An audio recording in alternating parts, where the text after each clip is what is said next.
C'est le physique qui nous permet d'atteindre nos objectifs. On n'a pas le choix. Pour faire ce qu'on veut faire, il faut tirer les traîneaux, donc il faut être physiquement entraîné. Et la préparation passe aussi par beaucoup de mental. C'est accepter à un moment donné d'avoir mal quand même, comme on accepte d'avoir froid, d'être réveillé la nuit par le froid, de jamais avoir de vraie nuit complètement. Donc il y a beaucoup ça. Quand l'équipe d'Under the Pole ne s'entraîne pas à tracter son traîneau à la force de ses jarrets, c'est pour mieux se préparer à ce qui va rythmer son périple polaire. La plongée sous glace. Putain. 4 épaisseurs de vêtements et une combinaison étanche. C'est ce qu'il faut pour faire trempette dans une eau à 1 degré.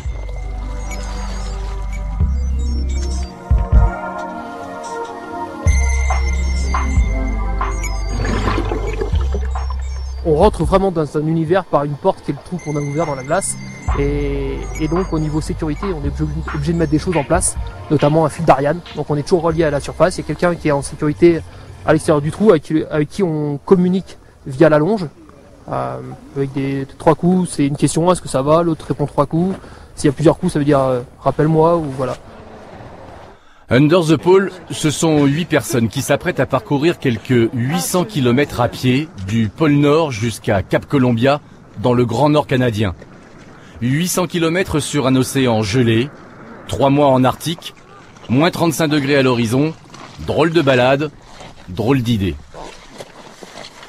La banquise fond, elle pourrait avoir disparu complètement en été d'ici 15 ans, 20 ans, 30 ans, ça dépend des sources, mais ce qui est sûr c'est que ça va très vite et chaque année qui passe en fait c'est un spectacle qui diminue. C'est un témoignage sur le pôle Nord, cette planète en voie de disparition que l'équipe va écrire et filmer. Mais ça ne s'arrête pas là, l'expédition a aussi un volet scientifique. On va en fait mettre en place un programme de mesure, donc d'épaisseur de neige et de glace, qui sont des données très importantes en fait pour affiner les modèles qui étudient le volume des glaces polaires. Et le deuxième programme, c'est un programme d'inventaire en fait des polluants qu'on va trouver en Arctique, notamment à travers de l'échantillonnage en fait. Cette aventure humaine aura un témoin à 4 pattes, nommé Kayak, un husky sibérien qui servira de système d'alarme quand l'équipe croisera des ours blancs.